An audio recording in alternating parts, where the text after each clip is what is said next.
êtes 250 dans la salle et vous représentez donc tous les élèves des sections Bachibac, du programme Bachibac d'Espagne.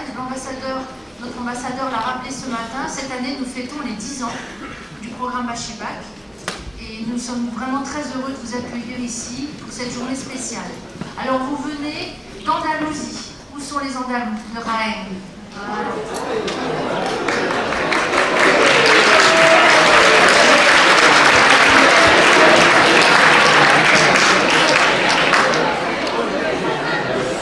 De la communauté valencienne.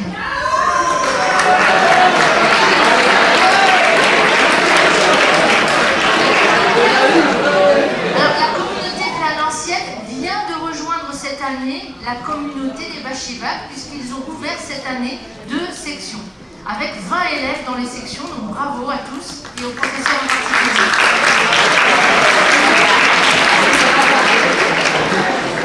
Nous avons également des collègues qui viennent de Catalogne.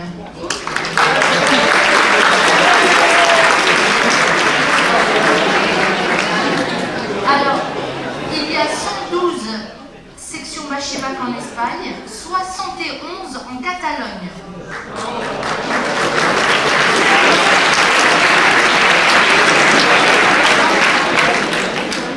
Ensuite, nous avons également des collègues qui viennent d'Aragon.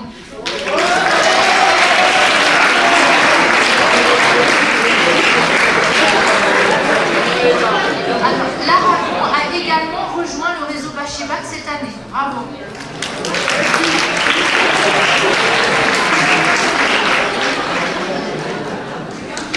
Il y a aussi la Navarre.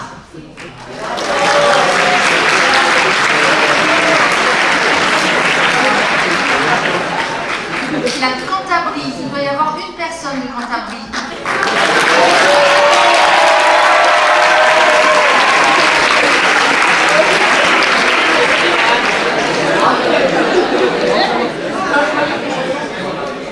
Et puis nous avons la Galice.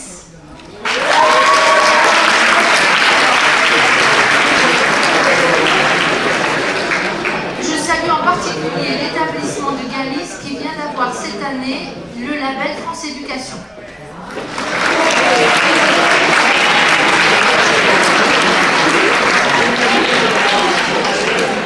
Ensuite, Castilla et Léon.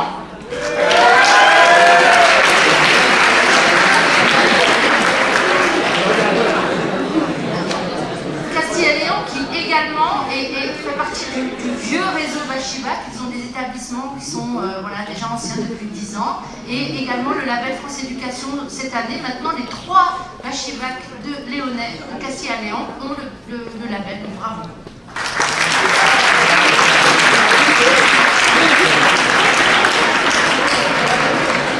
Évidemment, Castilla-La Mancha.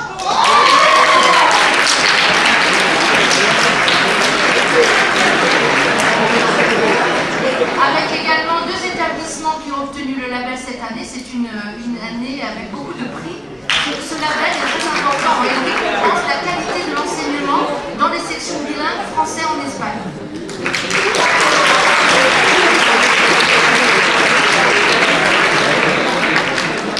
Et enfin, la communauté de Madrid.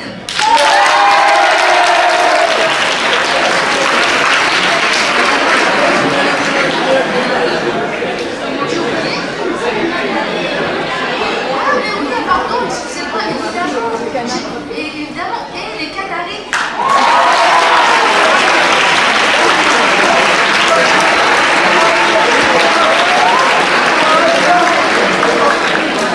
Et également 2 collègues de Murcie.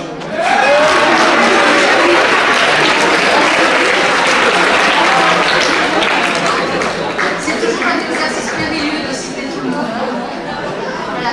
Donc nous allons maintenant reprendre les conférences. Donc Marie Fontana va nous parler d'un barrage contre le Pacifique. Marie Fontana est professeure de lettres supérieures au lycée Lamartine, qui est un lycée parisien, où il y a ce qu'on appelle des classes préparatoires aux grandes écoles, Hippocagne, Écagne, et elle est donc professeure dans ce programme d'Hypocagne au lycée Lamartine, et elle a une passion pour Marguerite Duras, dont nous allons profiter. Donc je vous souhaite une bonne séquence, 1h30 avec Marie Fontana, des questions également, avant d'aller goûter et ensuite de rejoindre Tarbenjen.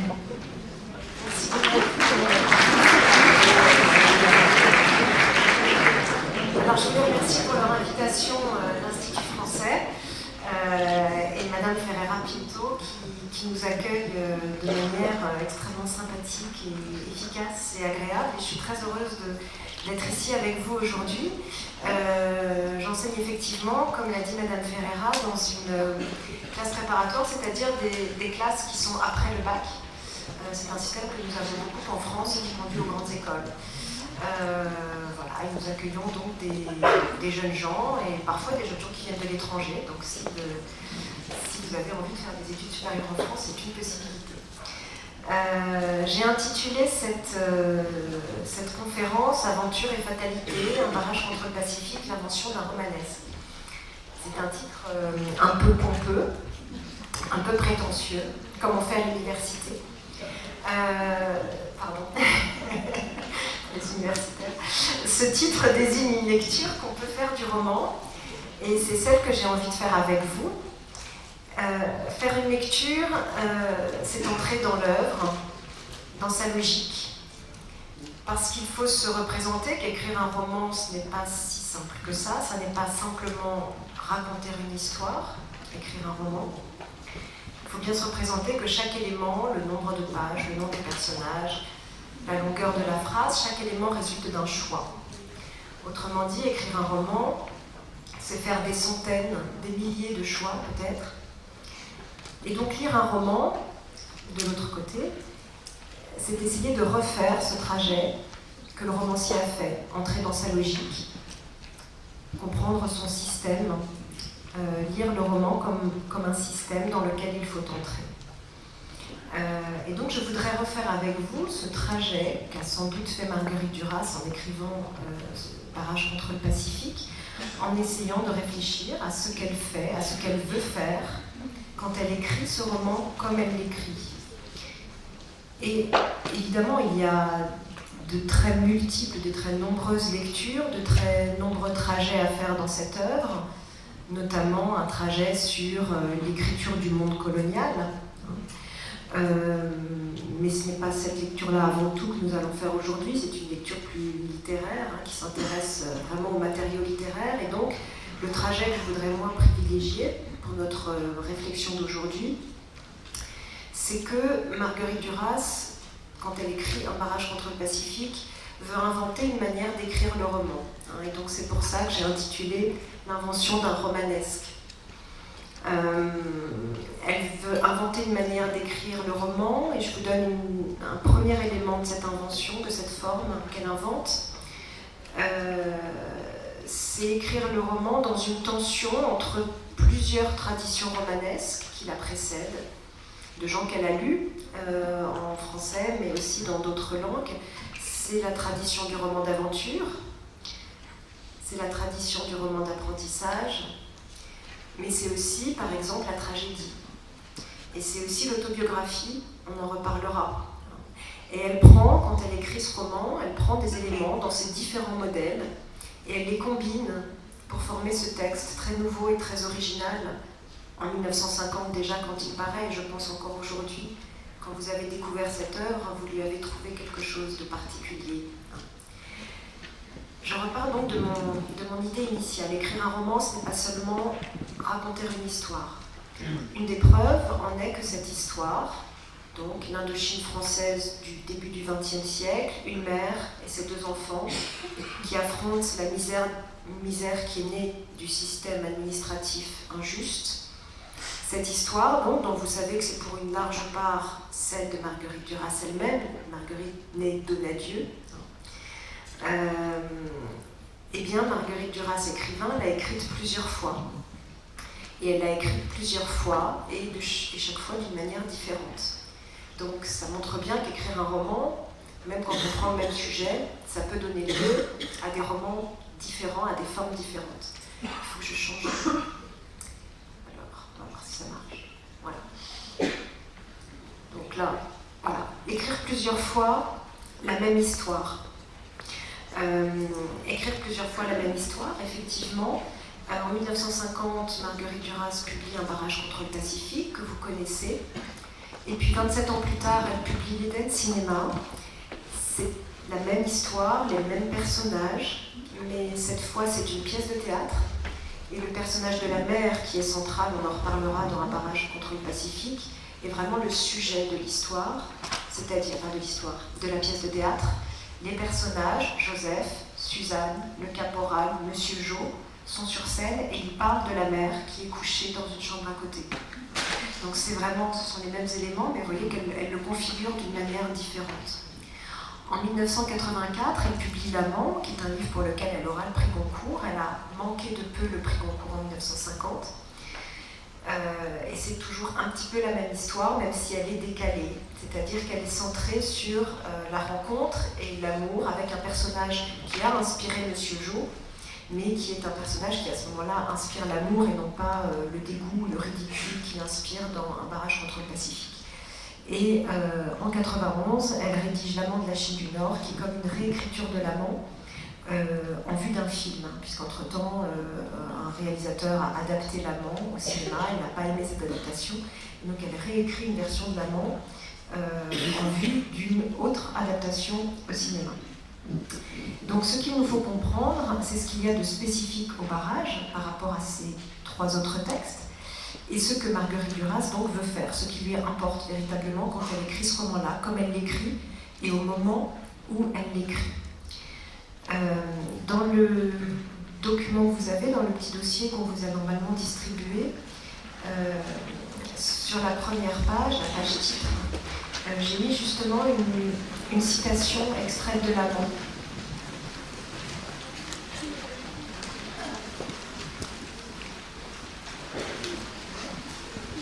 Une citation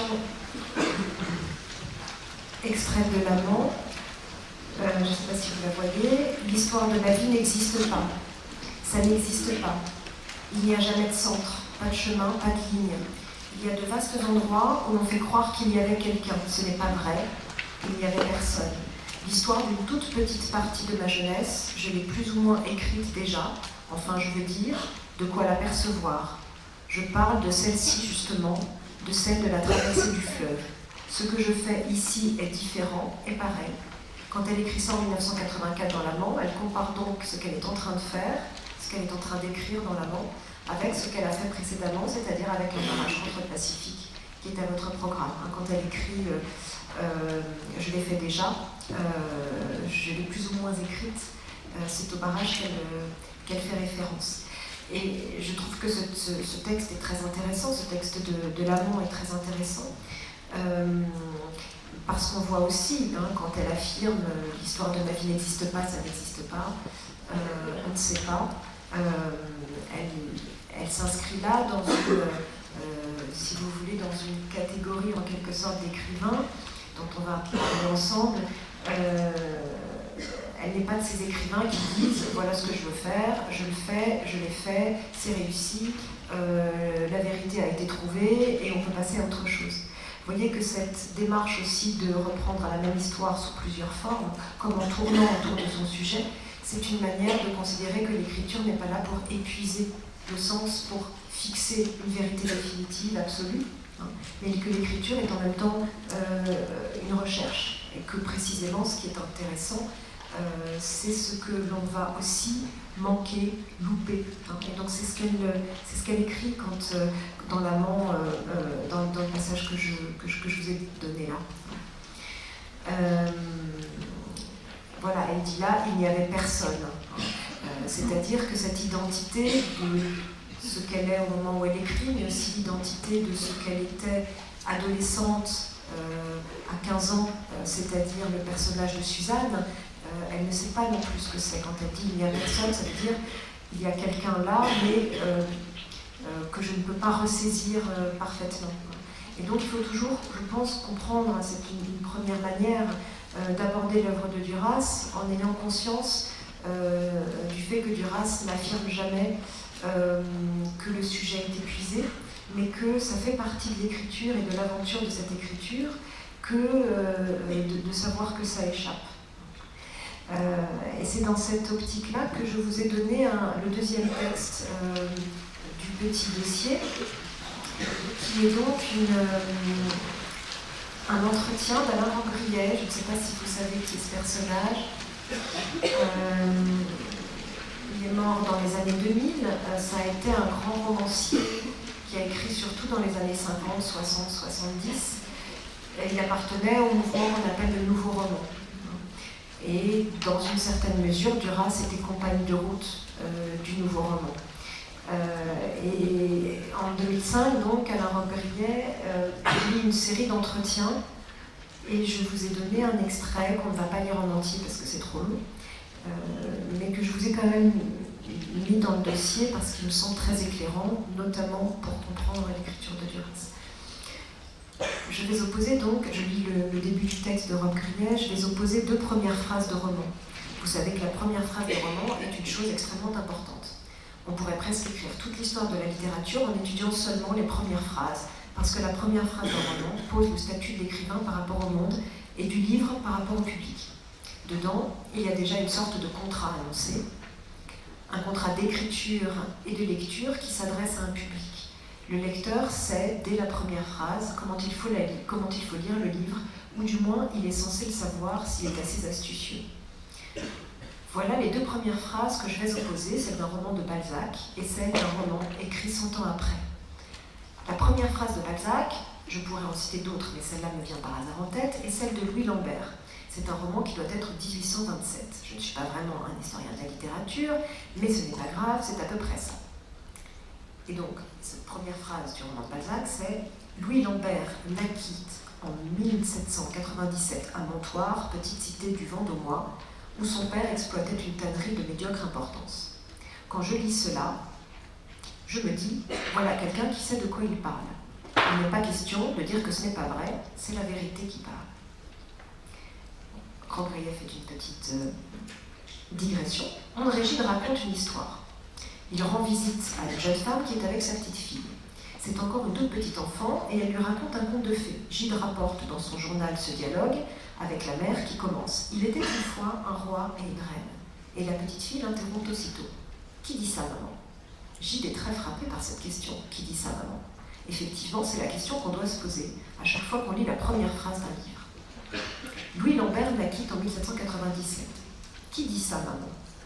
Car la phrase qui semble toute naturelle a ce site particulier que c'est comme le discours de la vérité. C'est incontestable. Louis Lambert naquit. De plus, c'est une carte d'identité, nom, prénom, date, lieu de naissance, profession des parents. Or, si je vous raconte ma vie, ce que j'adore faire, je ne vais pas dire « je naquis à Brest ». Non, moi, je suis née à Brest. Ma grand-mère est morte à Guingamp. Napoléon mourut à Sainte-Hélène. Ce qu'oppose là Rogriet, c'est l'emploi du passé composé, qui est un temps du discours, c'est-à-dire de l'oralité, et le passé simple, qui est devenu un temps de l'écrit, du récit.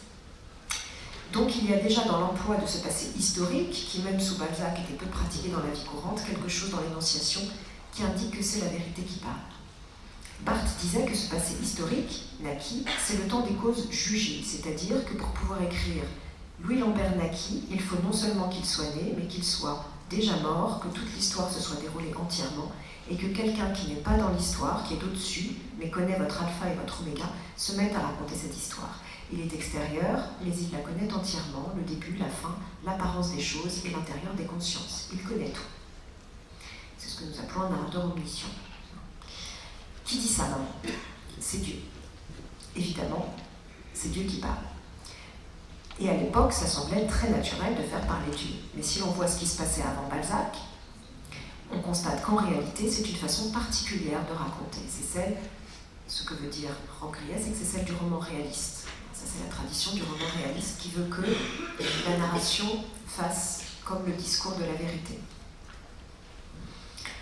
Je passe quelques lignes pour aller plus vite. Un peu plus de 100 ans après, Albert Camus écrit L'Étranger, paru sous l'occupation allemande en 1942, je crois. La première phrase de L'Étranger est très connue, à juste titre, parce qu'elle est remarquable. Aujourd'hui, maman est morte, ou peut-être hier, je ne sais pas. J'ai reçu un télégramme de l'asile, mère décédée, enterrement demain, sentiment distingué. Cela ne veut rien dire. C'était peut-être hier. Qui dit ça, maman? Ce n'est évidemment pas Dieu. D'abord, il y a une série de déictiques, ce qu'on appelle la déixis, mot qui appartient à Aristote et qui est très employé en critique littéraire. La déixis est l'ensemble des mots dans la phrase qui indique l'origine de la parole. Qui parle, qui dit ça? Et rien que le premier mot, aujourd'hui, est déjà un déictique temporel, parce que si on dit aujourd'hui, c'est qu'il y a quelqu'un. Aujourd'hui, maman est morte. Maman est encore un genre de déictique parce qu'il n'y a qu'un être humain qui peut dire maman. Cela ne peut pas être un narrateur anonyme. Dieu ne dirait pas ça d'ailleurs. Puis, maman est morte, j'ai reçu un télégramme de l'asile, évidemment là tout change. Je passe le paragraphe qui suit et je prends la conclusion d'Alain Robbe-Grillet, qui est celle qui m'intéresse et que j'ai résumée sur l'écran que vous avez. Donc, les deux moteurs opposés dans l'incitation à écrire des romans pourraient être, en simplifiant, quelqu'un, c'est le roman alsacien, le roman réaliste, quelqu'un qui se met, alors non, c'est pas le roman réaliste, excusez-moi, il est dans l'autre sens, donc quelqu'un qui se met à parler du monde parce qu'il ne le comprend pas, c'est l'étranger, et dans une certaine mesure, c'est Marguerite Duras, et quelqu'un qui comprend très bien le monde, parce qu'il est intelligent, que le monde est entièrement compréhensible, et qui parle pour vous l'expliquer. Vous pouvez lui faire confiance, sa parole est la vérité. Je trouve que dans ce texte, Alain Robbe-Grillet présente très bien la rupture qui existe entre le nouveau roman et par rapport au roman réaliste. Et cette idée d'incertitude, dont vous avez compris qu'elle est double, c'est-à-dire c'est une incertitude face au monde. Quel est ce monde que nous avons sous les yeux? Peut-on tout comprendre? Et c'est l'incertitude qui devient celle du narrateur et donc celle du lecteur. Cette manière-là d'écrire, c'est évidemment de ce côté-là que se place Duras. Même si, notamment dans Un barrage contre le Pacifique, plus que dans les œuvres suivantes, on peut trouver qu'il y a un discours de vérité, notamment un discours de vérité évidemment sur la société colonialiste. Néanmoins, nous sommes là face à une écriture qui revendique qui se construit en tout cas sur ce flottement, sur l'idée qu'on ne peut pas tout comprendre. Et cette littérature du nouveau roman, dans les années 50, intervient aussi évidemment dans un contexte historique, culturel, politique, idéologique, qui a joué un grand jeu. En 1950, lorsque Marguerite Duras fait paraître Barrage contre le Pacifique, évidemment, cela fait quelques années que la Deuxième Guerre mondiale est terminée, que l'horreur des camps a été découverte, que son mari, Robert Antelme, à qui est dédié un barrage contre le Pacifique, a été déporté, qu'il est rentré des camps dans un état absolument atroce. Et donc, quand elle écrit ce roman aussi, on est en plein dans la guerre d'Indochine, donc elle écrit, comme la plupart des nouveaux romanciers, à un moment où les certitudes vacillent. Les certitudes sur lesquelles était fondé le roman réaliste, nous comprenons ce qu'est le monde, les bons, les méchants pour aller vite, ce qu'il faut faire pour réussir, etc. Ces certitudes vacillent, et c'est donc aussi pour ça qu'on réinvente le roman. Parce que le monde face auquel on est différent, et parce qu'on voit aussi que notre appréhension du monde est différente et que des choses nous échappent. Et qu'il est peut-être juste que l'écriture rende compte de cette impuissance de l'homme à saisir ce qui l'entoure. Donc, comme je le disais, il y a une parole de vérité dans le barrage contre le Pacifique qui disparaîtra d'ailleurs des autres versions du roman. C'est un engagement anticolonialiste. Donc il y a sur le plan idéologique quelque chose de très marqué dans ce roman, de très affirmé. Elle pense d'ailleurs qu'on le lui a reproché et que c'est ce qui lui a coûté le Goncourt. Il faut donc avoir ça en tête évidemment quand nous lisons le roman, mais ce n'est pas seulement ça qu'il faut avoir en tête. Et donc je vous propose pour ce parcours dans le barrage que nous entamions ce parcours dans une double direction. Avoir en tête que c'est un chemin qui est celui du personnage de Suzanne, dont on a compris évidemment qu'elle avait beaucoup de Marguerite Duras à 15 ans. Et c'est ce que Marguerite Duras, dans le petit texte que j'ai lu tout à l'heure de l'amant, appelle la traversée du fleuve. Suzanne va faire une traversée du fleuve. C'est-à-dire, sans doute, elle va passer de l'enfance à l'âge adulte. Et donc, de ce point de vue-là, on se rapproche de ce qu'on appelle un roman d'apprentissage. Et puis, de l'autre côté, nous allons suivre le chemin de la romancière vers l'écriture. Marguerite Duras, dont c'est l'un des premiers romans, compose une écriture, invente une manière d'écrire le roman, sa version du genre romanesque, qui, comme je vous le disais tout à l'heure, mêle des modèles différents, le roman d'apprentissage, le roman d'aventure, la tragédie, et des registres différents. Sans doute, une des premières choses qui vous a frappé lorsque vous avez lu ce roman, c'est la différence des registres, avec parfois une langue très affinée, très affirmée, très poétique même parfois, et puis à d'autres moments une langue orale, populaire, voire vulgaire. Voilà. Je vous propose qu'on passe à l'incipit, puisque le texte de Rob Grillet parlait des incipits et du fait que la première phrase d'un roman est déjà comme un contrat de lecture. On peut relire l'incipit du barrage contre le Pacifique pour voir ce qu'il en est. Et puis après, je m'arrêterai une première fois. J'ai choisi de m'arrêter à plusieurs moments. On aura aussi des questions plus générales, évidemment, à la fin. Mais je vous propose, comme je perçois mal votre niveau d'habitude du français, de l'exercice littéraire, etc., je propose de m'arrêter à plusieurs moments pour que vous me posiez des questions éventuellement sur ce qui précède. Et puis il y aura des questions plus générales éventuellement à la fin.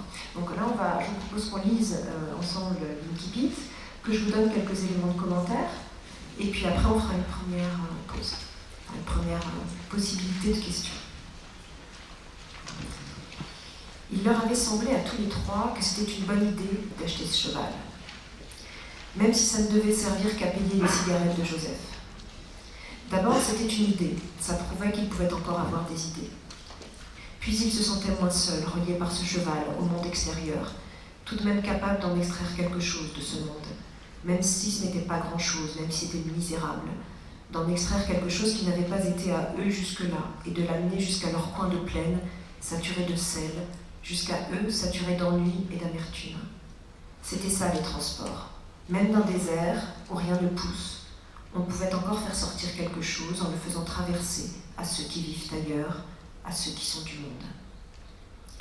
Cela dura 8 jours. Le cheval était trop vieux, bien plus vieux que la mère pour un cheval, un vieillard centenaire. Il essaya honnêtement de faire le travail qu'on lui demandait et qui était bien au-dessus de ses forces depuis longtemps, puis il creva.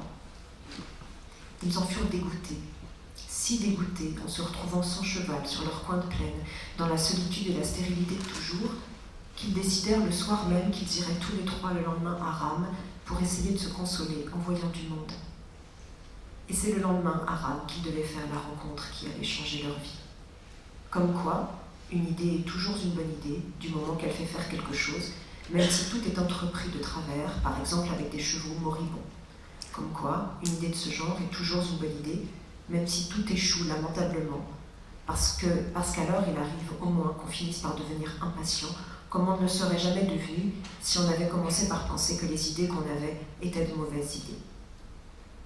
Ce fut donc pour la dernière fois ce soir-là que vers 5 heures de l'après-midi, le bruit rêche de la carriole de Joseph se fit entendre au loin sur la piste du côté de Rame. Alors, quand on regarde ce texte, on voit que tout de suite, je pense qu'il s'inscrit dans la deuxième catégorie des incipits relevés par Alain Roquegrillet, c'est-à-dire qu'on ne sait pas trop où on met les pieds. Voilà, on ne sait pas trop où on met les pieds. Et si je vous donne quelques éléments d'analyse, en prenant le texte dans l'ordre, dans le premier paragraphe, nous avons ce que Roquegrillet nomme, c'est-à-dire les déictiques. Deikimi en grec, ça veut dire montrer du doigt. Les mots qui sont des déictiques, ce sont ceux qui font référence à la situation d'énonciation, ce qui est prêt. Voilà. Aujourd'hui, c'est un déictique, ici, c'est un déictique.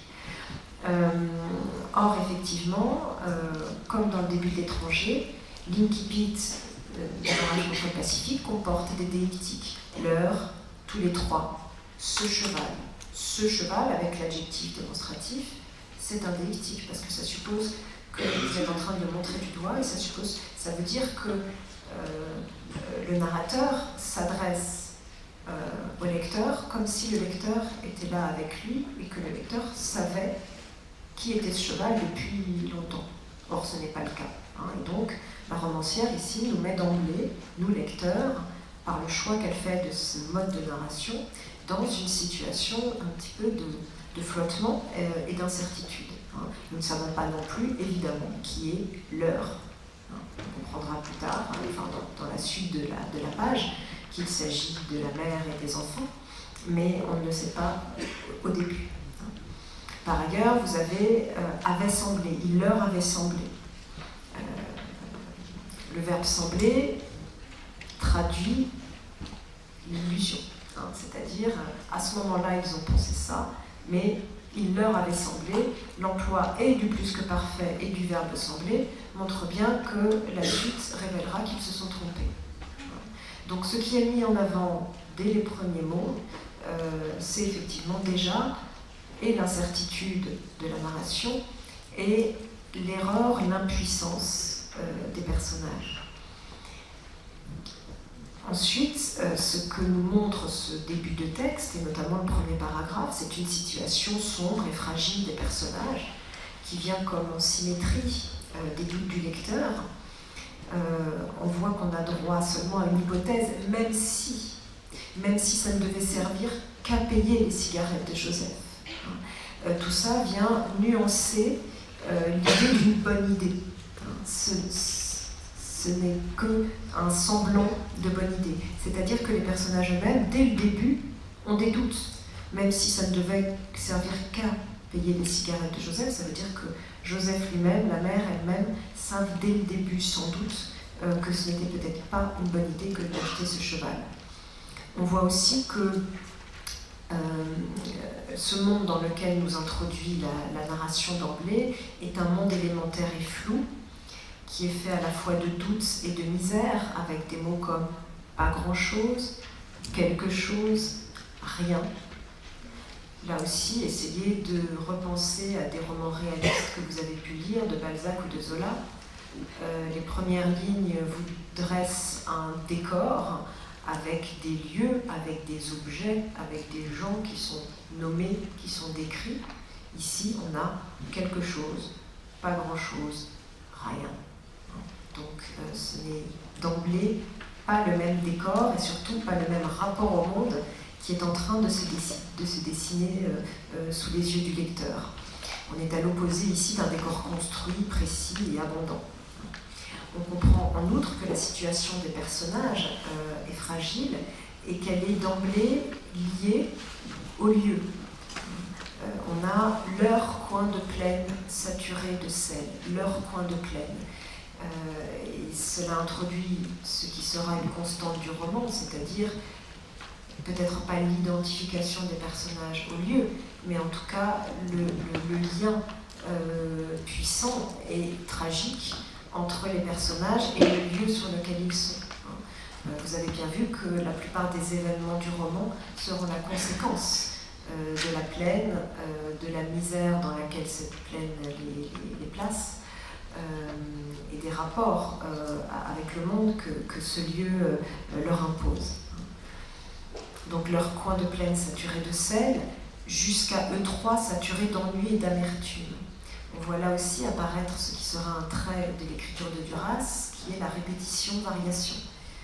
Les expressions, les mots sont répétés à quelques lignes d'écart, presque de la même manière, avec une toute petite variation. Là, vous avez entendu leur coin de plaine saturé de sel, eux trois saturés d'ennui et d'amertume. J'ai deux choses à dire là-dessus.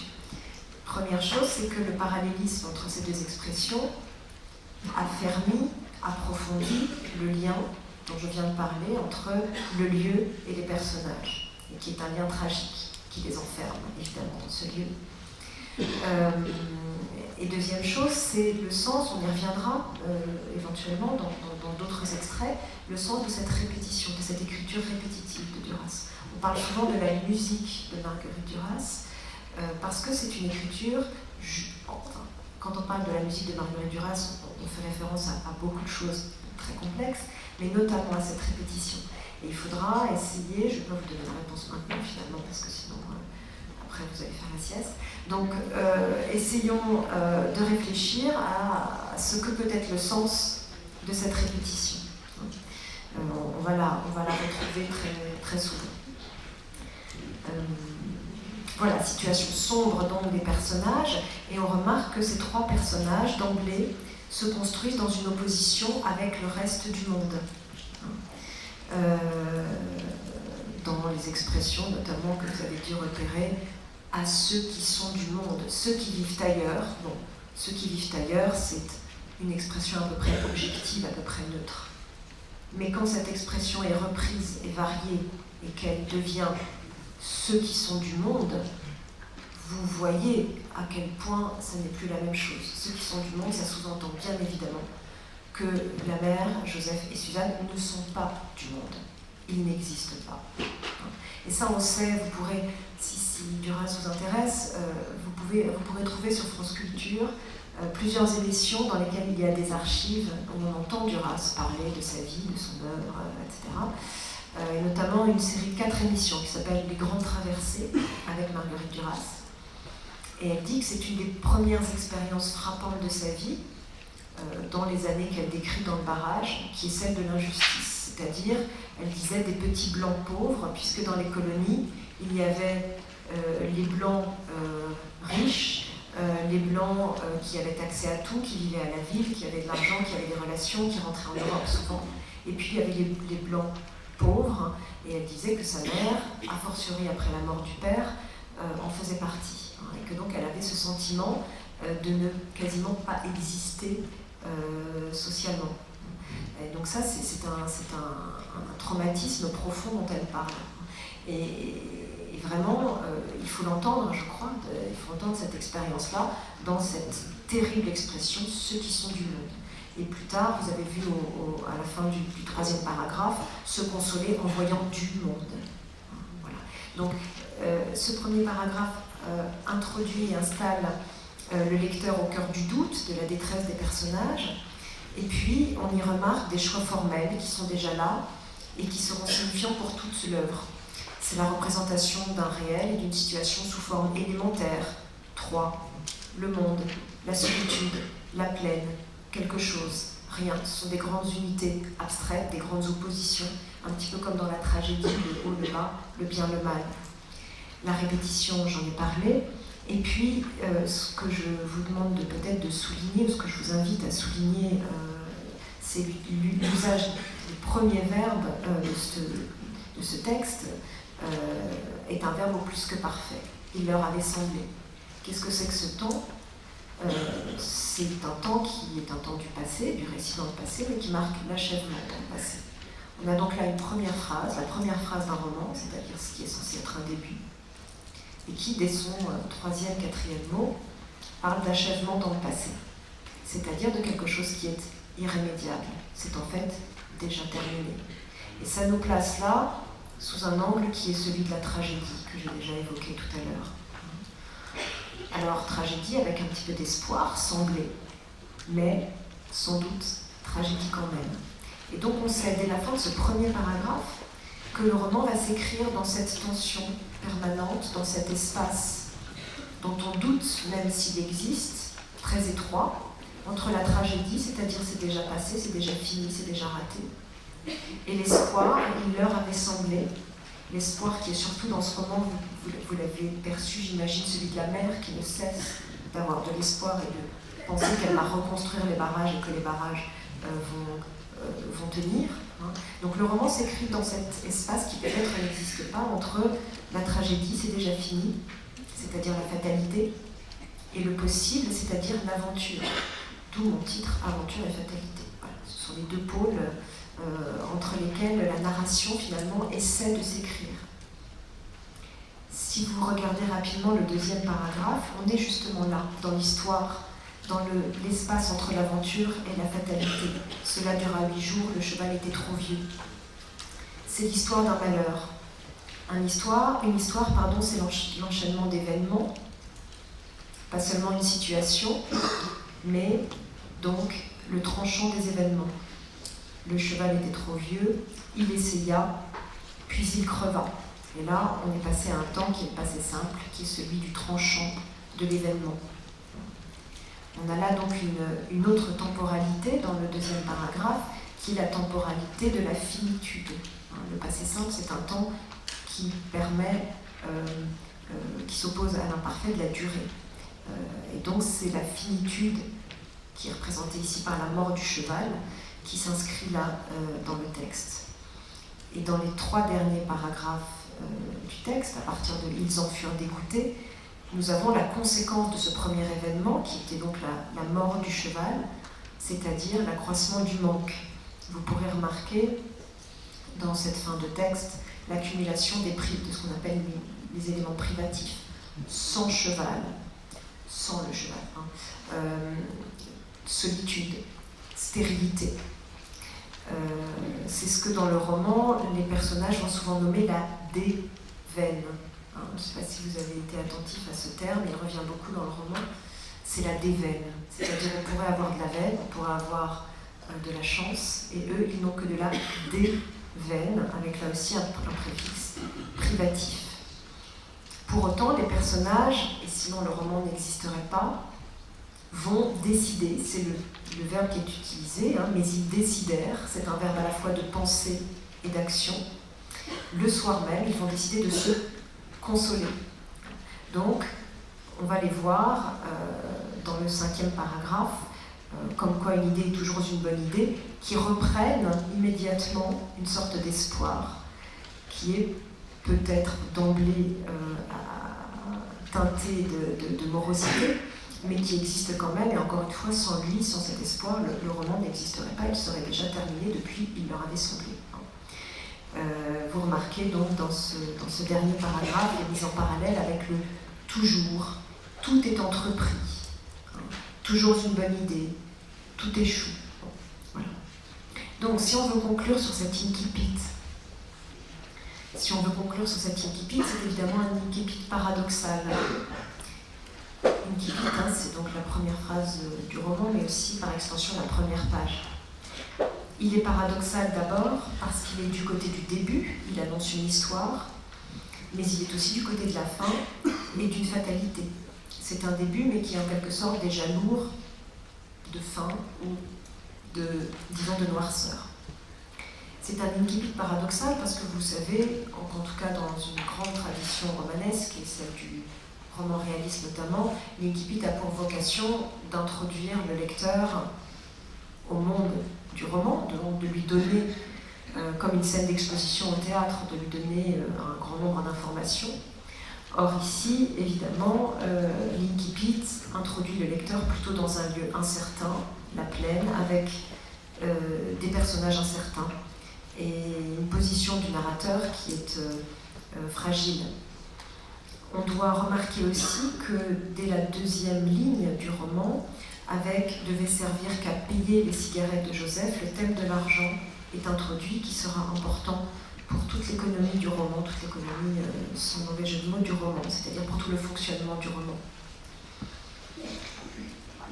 Voilà, donc cet incipit montre aussi un combat de tous les temps et de tous les lieux, de la faible humanité, c'est-à-dire que dans la mesure où les personnages ne sont pas encore individualisés, décrits avec attention, cette situation peut être perçue comme une forme d'universel. C'est une fable ou c'est une tragédie universelle. C'est celle de 3 personnes qui ne sont pas du monde sur une plaine saturée de sel. Et dernier point, on a la mort du cheval dès la première page, c'est-à-dire que là aussi, comme le plus que parfait, ce qui normalement est un début est déjà porteur d'une fin.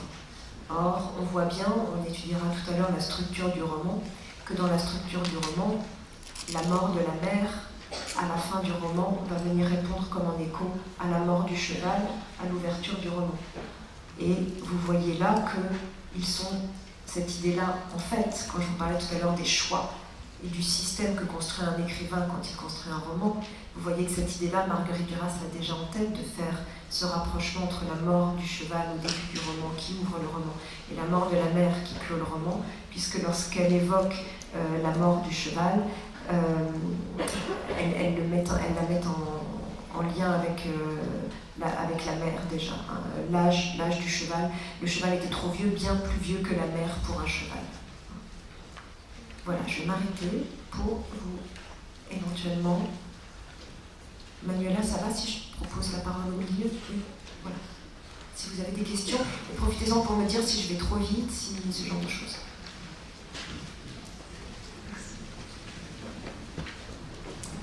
Est-ce qu'il y a des questions, des demandes de précision?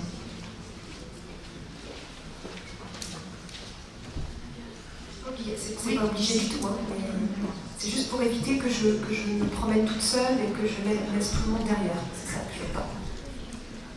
Bonjour. J'aimerais savoir si on pourrait établir un lien entre le destin de ces personnages et quelque part l'acte d'écrire, la mission d'écrivain. Oui, bien sûr, on y reviendra si vous voulez dans la conclusion, parce que dès l'Incipit, c'est un petit peu tôt pour l'affirmer. Mais bien sûr, c'est un petit peu ça que je voulais dire lorsque j'invitais à faire deux parcours, un parcours qui est celui de Suzanne, qui va traverser le fleuve, et en même temps le parcours de Duras, qui en est quand même à son début, à son adolescence de romancière en quelque sorte, et qui construit là un modèle de roman. Oui, absolument. Une deuxième question, si vous permettez. Ouais. Est-ce qu'au lieu de parler de répétition, on pourrait parler plutôt de reformulation? De reformulation, oui. À vrai dire, entre ces deux termes, j'en préférais un troisième qui serait reprise. Reprise et variation.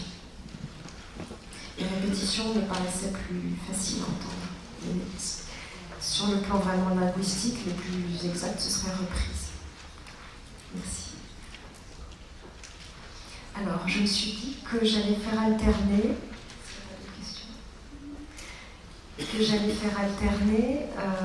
Les lectures d'extraits et des tentatives de synthèse. Voilà, c'est une possibilité qu'on a comme ça. Donc, je vous propose après le premier texte, la première synthèse. Structure et temporalité. Voilà. Parce que mon but, c'était d'être efficace. Et donc, structure et temporalité, que pouvons-nous remarquer? Donc là, je ne parle plus seulement de l'Incipit, hein, mais je regarde l'ensemble de l'œuvre. Et j'ai essayé d'être extrêmement synthétique. J'espère que ça n'amènera pas à être obscur. Mais j'ai essayé de me demander ce qui me semblait incontournable pour comprendre cette œuvre du point de vue de la structure et de la temporalité. Qu'est-ce que je crois nécessaire que vous ayez vu, que vous ayez compris. Vous avez remarqué que le roman est composé de deux parties. Une première partie qui dure donc 150 pages, qui couvre environ 2 mois, et qui est composée de 8 séquences, c'est-à-dire 8 chapitres. Ils ne sont pas numérotés, mais on change de page, on habite.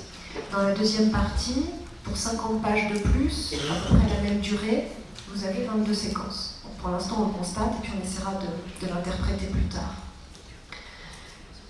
Essayez de vous rappeler ce qui fait le passage, ce qui justifie le passage de la première partie à la deuxième partie. Ce qui justifie le passage de la première à la deuxième partie, c'est qu'ils vont aller vendre le diamant. À la fin de la première partie, Suzanne a obtenu de Monsieur Jo le diamant et ils vont aller le vendre à la ville qui est en fait Phnom Penh. Et je n'ai pas mis tous les extraits dont j'aurais voulu vous parler évidemment parce que sinon on aurait déforesté l'Amazonie, mais quand on lit en regard, c'est souvent intéressant, en tout cas il faut toujours essayer et puis voir si ça donne quelque chose. mais lire la dernière page d'une partie en regard de la première page de la partie pour voir s'il y a des échos. On a vu tout à l'heure avec l'incipit que dans l'incipit, donc dans la première page de la première partie, on avait du plus que parfait. Si je regarde la dernière page de la dernière partie, je suis dans l'édition Folio à la page 164. Nous, riches, Joseph donna un coup de poing sur la table. Si on veut, on est riche. Ou bien, c'est peut-être vrai, dit-elle. Si on veut vraiment, on sera riche. Merde, dit Joseph. Et alors, les autres, on les écrasera sur les routes. Partout où on les verra, on les écrasera. Quel temps avons-nous ici? Nous avons le futur. C'est-à-dire que la première partie commence par un plus que parfait. C'est déjà fini, c'est déjà raté. C'est le temps de la tragédie. Et cette première partie se termine par un futur. On sera riche. Comment on peut expliquer ça? Comment on peut essayer de comprendre ce que Duras a voulu faire là? La première partie est centrée sur l'aventure. Je l'ai mis entre guillemets parce que ça fait référence à ce que je vous disais tout à l'heure sur le roman d'aventure.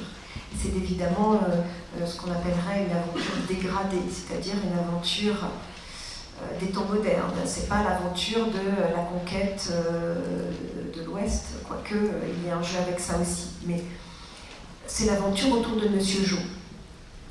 Et c'est une aventure un petit peu triste, c'est une aventure, on n'est pas là pour parler de moralité, mais moralement contestable. Suzanne va dire à Joseph, Monsieur Jo trouve qu'on est moralement mauvais. Bon. Et comment s'écrit cette aventure, cette première partie? Cette première partie est construite dans les différentes séquences du roman par des va-et-vient entre la plaine et le bungalow d'une part, et Ram de l'autre côté, c'est-à-dire la ville où ils vont rencontrer Monsieur Jo et puis où ils vont ensuite faire la fête avec Monsieur Jo. Et donc cette première partie se construit un petit peu de manière binaire avec cette opposition entre le lieu du bungalow et le lieu de Ram. Par ailleurs, cette première partie est construite sur le retour du même, la répétition. Monsieur Jo vient un soir, et puis il vient un autre soir, et puis il vient encore un autre soir. Et puis le soir 2, il demande à Suzanne s'il peut la regarder dans le bain. Et puis le soir 3, Suzanne lui dit qu'elle ne veut pas qu'il la regarde dans le bain. Et puis le soir 4, il va à nouveau essayer de la regarder dans le bain. Donc la temporalité de la première partie, c'est la temporalité de l'attente, parce qu'on attend Monsieur Jo, parce qu'on attend aussi que la mer décroisse, que les cultures poussent, etc. Et la répétition. Et le mouvement général qui peut se dessiner dans cette première partie, c'est celui d'un espoir quand il rencontre Monsieur Jo. Je vous rappelle que la première rencontre à Ram, ils sont très optimistes, ils rient beaucoup, ils pensent que ça va changer leur vie. Et rappelez-vous, dans l'incipit, il y avait, ça pourrait changer, la rencontre qui devait changer leur vie. Ils y croient. Et puis petit à petit, ils y croient de moins en moins. Petit à petit, Monsieur Jo apparaît comme de plus en plus ridicule à Suzanne, elle le prend de moins en moins au sérieux, etc. etc. Mais, in extremis, avant la fin de la première partie, Suzanne obtient le diamant, et ce diamant fait que, après la désillusion, repart l'aventure, et que donc on revient à du futur. Et ce futur est ce qui va rendre possible l'existence d'une deuxième partie dans le roman. Ils ont un nouvel enjeu, un nouveau départ en quelque sorte. Voilà. Et si on regarde un petit peu la deuxième partie, elle se fait en deux temps qui sont bien séparés. Il y a d'abord le moment où ils sont à la ville, qui n'est jamais nommée, c'est Phnom Penh, mais la ville n'est jamais nommée, c'est la ville, la grande ville, où ils essaient de vendre le diamant, et ça aussi c'est toute une aventure. Et puis, il y a un deuxième temps qui est le retour à la plaine. Autrement dit, si on regarde ce roman d'en haut, en quelque sorte, vous avez la plaine, la ville, la plaine. Donc on a l'impression d'être revenu en arrière. Et dans une certaine mesure, c'est effectivement le cas. Bon. Le mouvement général Est-ce qu'il n'est pas un petit peu le même, celui de l'espoir et celui de la désillusion? Si, puisque dans la première partie, ils essaient de vendre le diamant, ils ont l'espoir de le vendre, puis ils le vendent effectivement, et la mère repart en se disant qu'elle va pouvoir avoir de nouveaux prêts, etc. Et puis une fois dans la plaine, ils se rendent compte que finalement, cet argent supplémentaire ne leur a rien permis d'autre que d'éponger leurs dettes. Donc la désillusion revient. J'ai mis un point d'interrogation, vous l'avez vu, parce que s'il y a des illusions dans l'histoire des trois, il y a malgré tout un fait nouveau, évidemment. Ce n'est pas la répétition à l'identique de la première partie, sinon ce ne serait pas intéressant. Et le fait nouveau, c'est évidemment qu'il va y avoir des aventures pour Joseph et pour Suzanne. Voilà. Donc, si j'ai présenté ce tableau de cette manière-là, c'est pour que vous voyez que la construction répond le plus souvent à un système binaire et à un système de répétition et de symétrie, mais que, malgré tout, la deuxième partie, évidemment, se distingue de la première. Vous voyez qu'il y avait 22 séquences qu'il y avait 8 séquences dans la première, il y en a 22 dans la deuxième. On a donc une sorte d'accélération du temps, il se passe de plus en plus de choses. Et par ailleurs, on a une démultiplication des espaces, puisque dans la première partie, nous n'avions que la plaine et Hiram. Ici, nous avons une démultiplication des espaces et des événements, parce qu'on a l'espace de la grande ville qui comporte lui-même plusieurs espaces, l'hôtel de Carmel, le cinéma, les rues où se promène Suzanne, les lieux où disparaît Joseph, puis ensuite le lieu où, une fois revenu à la plaine, Joseph va disparaître, la plantation des agostis, la plantation d'ananas où Agosti va emmener Suzanne. Donc on a une démultiplication des espaces et on a aussi une démultiplication des aventures. Il se passe de plus en plus de choses. Donc on a vraiment une accélération dans la deuxième partie, ce qui rend peut-être le retour à la plaine, c'est-à-dire le retour à la situation initiale, encore plus dramatique, puisqu'ils ont vécu beaucoup de choses et finalement, tout ça, pour en revenir à la plaine. Cependant, évidemment, il y a les nouveaux départs, c'est-à-dire l'aventure amoureuse pour les deux enfants, pour Joseph d'un côté avec Lina, et pour Suzanne avec Agosti dans un premier temps, mais on perçoit bien que ça n'est que dans un premier temps. Je crois commenter quelque chose. Oui, nombreuses analepses, je ne sais pas si c'est très clair. Vous voyez, en bas de la deuxième partie, démultiplication des espaces et des événements, nombreuses analepses. Qu'est-ce que c'est que l'analepse? C'est ce qu'on appelle en bon français globish, on a parlé de ça ce matin, des flashbacks. Analepse, c'est le terme français et littéraire pour dire un retour en arrière. Si les séquences se multiplient dans la deuxième partie, c'est parce que cette partie ne progresse pas de manière chronologiquement complètement linéaire. Le récit de ces événements est sans cesse entrecoupé par des retours en arrière, d'événements qui sont de la temporalité de la première partie, voire antérieure à la temporalité de la première partie. Quelles sont-elles ces analepses? Je vous en cite juste quelques-unes pour que vous puissiez les retrouver facilement. Il y a un retour en arrière sur l'histoire des barrages autour de la page 289. Il y a un retour en arrière sur les agents, la visite des agents du cadastre qui a eu lieu avant la deuxième partie, mais qui est racontée dans la deuxième partie. Et cette construction-là est très importante puisqu'elle, en quelque sorte, elle alourdit la deuxième partie par des événements qui sont des événements appartenant au passé. La visite catastrophique des agents d'inspection de Cannes, ou bien la construction et la destruction des barrages. Dès lors qu'ils sont insérés dans la deuxième partie, projettent évidemment sur ce présent où les personnages essaient de vendre la bague, essaient d'avancer, quelque chose qui au contraire les rappelle à leur passé et à la fatalité de leur échec. Donc c'est un effet de construction là qui est assez intéressant, je pense, à percevoir. Ces rapprochements entre la première et la deuxième partie, mais aussi la spécificité de la deuxième partie. Voilà, je crois que je vous ai dit à peu près ce que je voulais sur cette question de la structure. Comme Manuela n'est pas là avec le micro, je vais continuer et nous allons lire ensemble pas tous les extraits, mais l'extrait qui se trouve... Est-ce que c'est le replongé? Attendez, je regarde. Oui, le replongé, le deuxième extrait.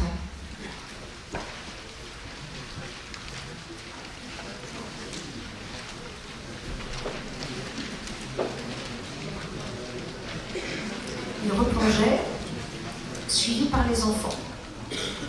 Suzanne ne nageait pas aussi bien que lui. De temps en temps, elle sortait de l'eau, s'asseyait sur la berge et regardait la piste qui donnait d'un côté vers Rame, de l'autre vers Cannes, et beaucoup plus loin vers la ville, la plus grande ville de la colonie, la capitale, qui se trouvait à 800 km de là. Le jour viendrait où une automobile s'arrêterait enfin devant le bungalow. Un homme ou une femme en descendrait pour demander un renseignement ou une aide quelconque à Joseph ou à elle. Elle ne voyait pas très bien quel genre de renseignement on pourrait leur demander. Il n'y avait dans la plaine qu'une seule piste qui allait de Rame à la ville en passant par Cannes. On ne pouvait donc pas se tromper de chemin. Quand même, on ne pouvait pas tout prévoir, et Suzanne espérait. Un jour, un homme s'arrêterait peut-être, pourquoi pas, parce qu'il l'aurait aperçu près du pont. Il se pourrait qu'elle lui plaise, et qu'il lui propose de l'emmener à la ville. Mais à part le car, il passait peu d'autos sur la piste. Pas plus de 2 ou 3 dans la journée. C'était toujours les mêmes autos de chasseurs qui allaient jusqu'à Rame, à 60 km de là, et qu'on voyait quelques jours après repasser en sens inverse. Elles passaient à toute vitesse en klaxonnant sans arrêt pour chasser les enfants de la piste. Longtemps avant de les voir surgir dans un nuage de poussière, on entendait leur klaxon sourd et puissant dans la forêt. Joseph aussi attendait une auto qui s'arrêterait devant le bungalow. Celle-là serait conduite par une femme blond platine qui fumerait les 555 et qui serait fardée. Elle, par exemple, elle pourrait commencer à lui demander de l'aide. Elle pourrait, commencer à lui demander de l'aider à réparer son pneu. Vous voyez, il y a une chose très frappante dans cet extrait, c'est qu'on a les deux éléments dont je vous parlais tout à l'heure, c'est-à-dire à la fois la fatalité et l'aventure. Et on est encore au tout début du roman, et pour autant, quand vous avez lu le roman jusqu'à la fin, vous vous rendez compte, évidemment, qu'on a là une annonce, donc non plus une analepse, mais une prolepse, c'est-à-dire une annonce de ce qui va suivre, avec évidemment ici l'annonce notamment très exacte de Lina, de la femme qui va fumer des 555 et qui va emmener Joseph loin de la plaine. Donc là, on a un jeu aussi de Duras avec son lecteur, parce que quand on lit ce livre pour la première fois, on imagine que ce sont leurs rêves, que ce sont leurs espoirs, mais quand on a lu le livre jusqu'à la fin, on sait que c'est ce qui va effectivement se passer, que c'est une annonce ici très précise. Donc, ce qui me paraît très intéressant dans ce texte, c'est qu'il représente la plaine et l'attente. Donc, l'interaction dont je parlais tout à l'heure entre le lieu et le personnage, le lieu et les personnages, l'interaction entre le décor et les personnages et l'histoire. Et par ailleurs, cette image de la plaine qui va revenir à de nombreuses reprises dans le roman comme étant traversée par la piste. Et cette piste est évidemment l'image du monde extérieur qui est à l'autre bout de la piste, d'un côté et de l'autre, mais qui n'est pas là. Et donc la piste, c'est évidemment l'image très ambiguë, très paradoxale, à la fois de ce qui relie la famille au monde extérieur, mais aussi, c'est bien la preuve, a fortiori parce qu'il ne passe jamais tellement de voitures sur ces routes, et quand il en passe, en fait, elles vont repasser en sens inverse. Les mêmes. C'est bien la preuve aussi que cette plaine est séparée du monde. Vous vous rappelez l'expression de l'incipit, ceux du monde. Par ailleurs, ce que je trouve intéressant dans ce passage-là, c'est qu'il est centré sur Suzanne. On a là ce qu'on appelle une focalisation interne au personnage de Suzanne, c'est-à-dire l'histoire est un petit peu racontée comme si elle était vue depuis le personnage de Suzanne. Elle ne voyait pas très bien quel genre de renseignements on pourrait leur demander. On a le même mouvement que dans l'incipit, c'est-à-dire un espoir. Quelqu'un pourrait s'arrêter, un homme ou une femme en descendrait. Et cet espoir est traduit ici par le conditionnel. Pourrait, descendrait. Mais cet espoir, alors même qu'il vient juste d'être exprimé, et presque aussitôt désamorcée, elle ne voyait pas très bien quel genre de renseignements on pourrait leur demander. Désamorcée par les personnages eux-mêmes, c'est-à-dire que dès le début, on a l'impression que les personnages sont soumis à ce double mouvement dont je vous parlais, qui est on ne peut pas faire autre chose qu'espérer, et dans le même temps, cet espoir est déjà très abîmé par une sorte de fatalité pesante qui nous précède. Donc c'est toujours cette tension entre l'aventure et la fatalité, avec toujours les mêmes autos. On ne pouvait pas. C'est-à-dire que le réel vient résister. On a là ce qu'on pourrait appeler une résistance du réel, qui fait que l'espoir ne peut jamais s'installer tout à fait. On voudrait espérer, mais quand on se pose et qu'on regarde et qu'on réfléchit à qui pourrait passer, pourquoi pourrait-on passer, que pourrait-on demander, en fait personne n'a rien à demander, puisque de toute façon cette piste va d'un point à un autre, et bien finalement il n'y a pas tellement de possibilités. Voilà, donc regardez l'usage du conditionnel. Un jour, un homme s'arrêterait. Joseph aussi attendait une femme blond platine. C'est intéressant, c'est que donc ce texte, comme je vous le disais, est écrit du point de vue de Suzanne, mais qu'on voit bien qu'il est décliné avec le point de vue de Joseph, et qu'on commence là à construire les deux personnages des enfants en parallèle. Et ça annonce, même si pendant le roman, les deux personnages vont en quelque sorte se disjoindre, à la fois dans l'aventure qu'ils vont vivre et dans le traitement que le roman va faire de ces deux personnages, à la fin, à nouveau, ils sont remis en parallèle, avec la rencontre amoureuse pour l'un, la rencontre amoureuse pour l'autre, la fuite de la plaine pour l'un et la possibilité d'une fuite hors de la plaine pour l'autre. Donc le traitement en parallèle de Joseph et de Suzanne.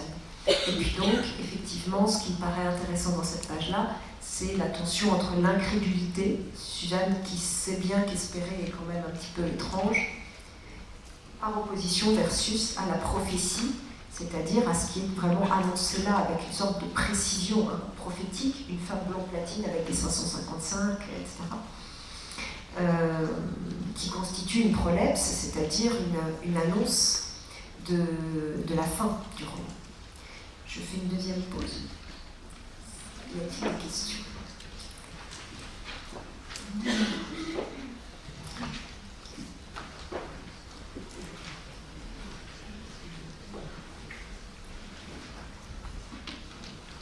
Bonjour. Bonjour. Je n'ai pas bien compris, en fait, là, quand vous dites que... j'ai noté.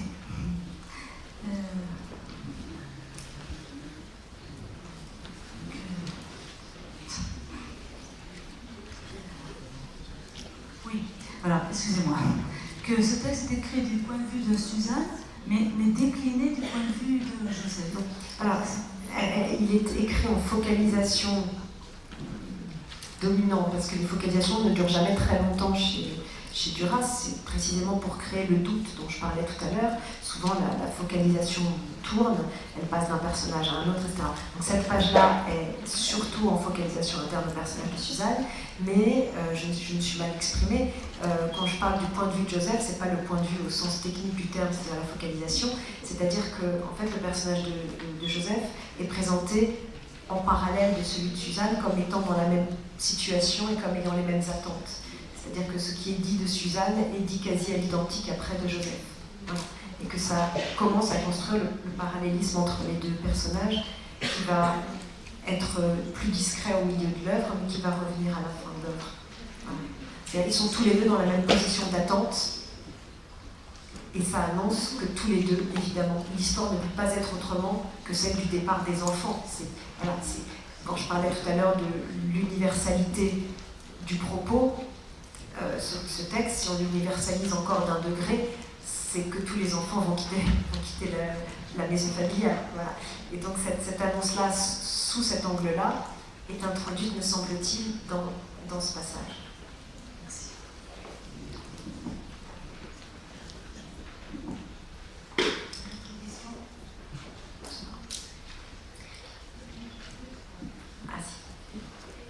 La Caridor, et reprend la police et l'analyse et plusieurs fois tout au long de l'histoire. Mais Oui.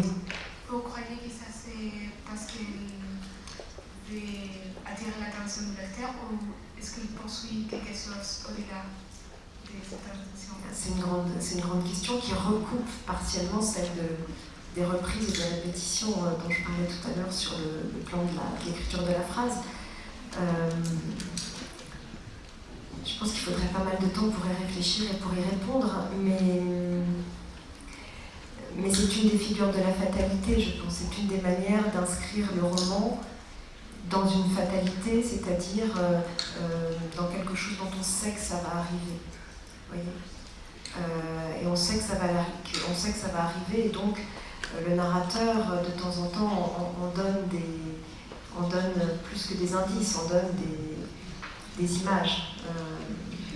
Donc ça accroît le poids de la suite, je pense. Alors, synthèse 2. Après le temps, l'espace. On a vu tout à l'heure que le roman commence dans la plaine avec la mort du cheval autour du bungalow et que le roman se termine dans la plaine, dans le bungalow et autour du bungalow avec la mort de la mère et avec les enfants, hein, cette image extrêmement belle. La mort de la mère avec les enfants qui jouent autour du bungalow. Manuela, je vois les gens qui photographient, peut-être parce que il pourrait être en ligne quelque part, peut-être c'est pas la peine de photographier. Je voulais vous dire que les conférences sont enregistrées, qu'elles seront sur le site de l'Institut français et que vous pourrez aussi accéder à ces documents que nous allons mettre en ligne. C'est aussi pour ça que je sais faire. Soit disponible pour vous. Non, je me doute bien que c'est normal de vous photographier.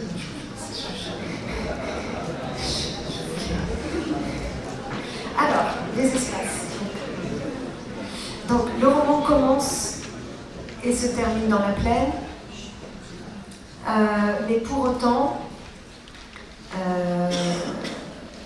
l'espace dans l'ensemble du roman est très fortement scindé en deux.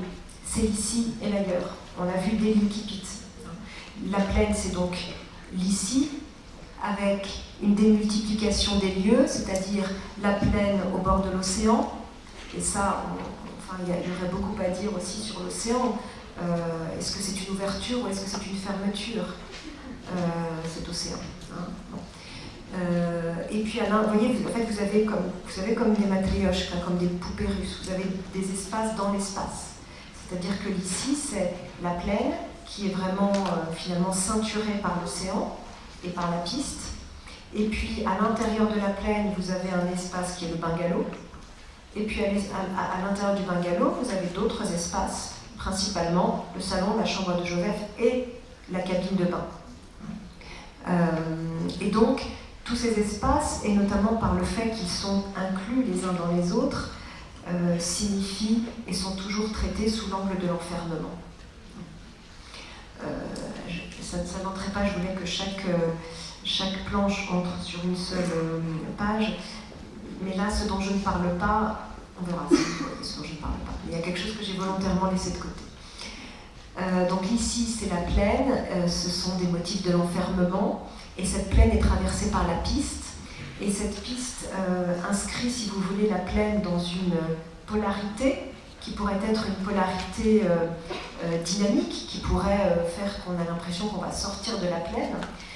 Mais en fait, c'est une polarité avec des pôles qui sont tous les deux négatifs, en quelque sorte, ou un pôle qui est excessivement négatif et l'autre qui est apparemment positif, mais en fait négatif, si bien que le mouvement que devrait instaurer la piste et la possibilité d'échappement que pourrait instaurer la piste n'advient pas.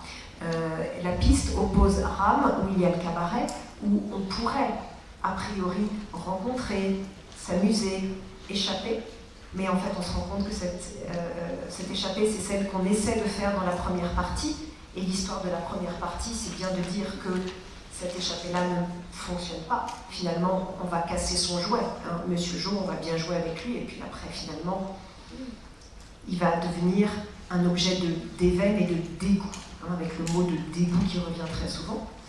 Et de l'autre côté, l'autre polarité de la piste, c'est CAM, c'est-à-dire la ville d'où viennent les inspecteurs, c'est-à-dire la ville administrative. Donc finalement, ces deux lieux d'échappée ne sont pas des solutions, ce sont de fausses échappées. Autrement dit, la manière dont l'espace et les espaces se construisent dans la première partie montre l'idée d'enfermement. Et puis il y a évidemment l'ailleurs, avec le monde, cette expression du monde qui revient sans cesse. C'est la grande ville, et là aussi on a une multiplication des lieux, mais qui ne sont pas les uns dans les autres, qui sont plutôt les uns à côté des autres, qui sont des possibilités multiples. L'hôtel central de Carmen, le cinéma, ce sont les lieux de l'émancipation possible. Carmen, c'est une image de l'émancipation. C'est une femme libre, c'est une putain, c'est le modèle assez banal en littérature de la prostituée généreuse. Et c'est intéressant, ça, si vous avez le temps et l'envie de relire le roman, de regarder comment, dans la deuxième partie, le regard de Suzanne évolue sur Carmen. Quand elle arrive dans la grande ville, Carmen devient un petit peu une héroïne pour elle, parce qu'elle est libre, parce que les hommes la désirent, parce qu'elle est bien habillée. Et puis elle va offrir une robe à Suzanne, et Suzanne va se promener dans la ville, et elle va se rendre compte que les gens la regardent bizarrement, et petit à petit, l'image que Suzanne a de Carmen va se dégrader. Hein, et elle va comprendre que c'est une femme qui a beaucoup de qualités, mais voilà, qu'elle n'a pas tout compris, que la manière dont elle a choisi de vivre n'est peut-être pas la bonne, etc. Et ça, ce motif-là aboutit dans un extrait que je crois j'ai mis dans le dossier, où Suzanne veut toujours essayer de s'échapper quand, à la fin de la deuxième partie, elle revient dans la plaine, qu'elle met la robe bleue offerte par Carmen pour aller se poster au bord de la route en espérant qu'une voiture va s'arrêter.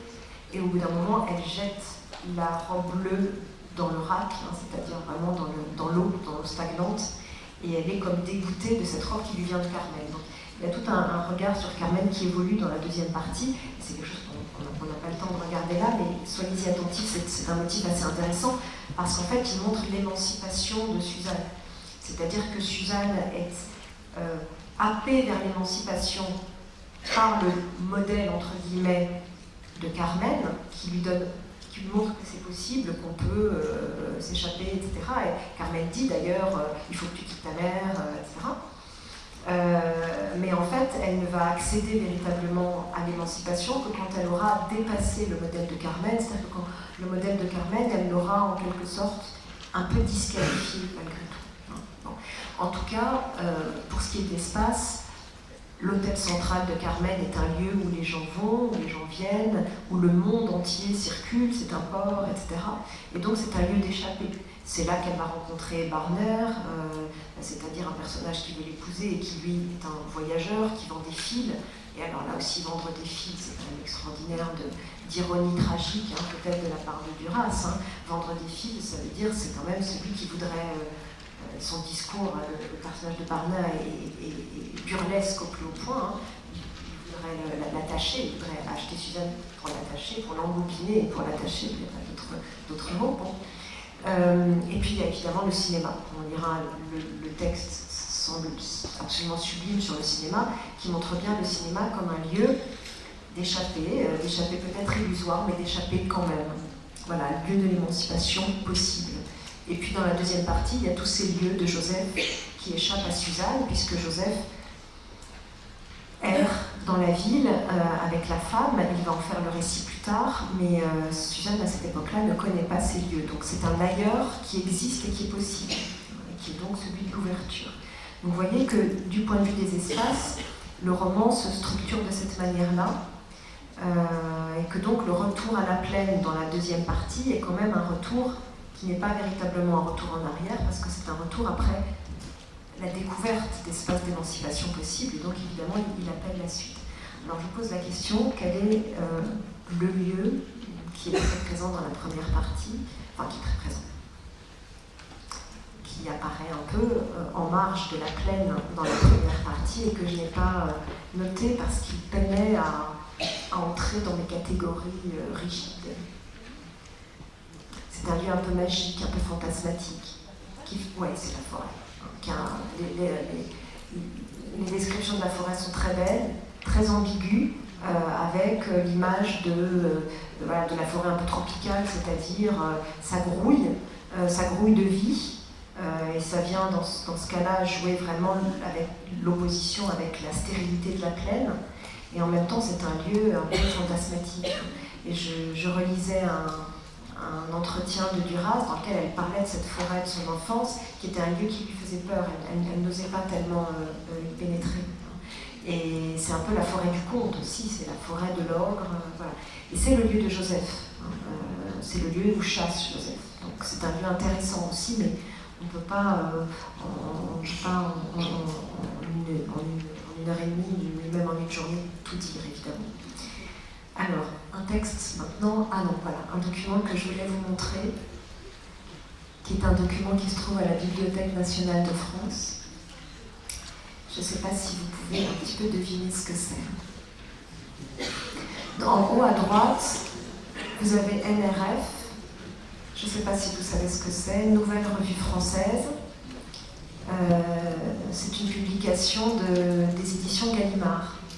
Ce que vous avez sous les yeux, c'est la fiche de lecture faite par un lecteur des éditions Gallimard lorsqu'il a reçu, la date est là quelque part, en haut à droite, vous voyez, sous NRF, vous avez 13, 12, 49. On est le 13 décembre, demain, 49.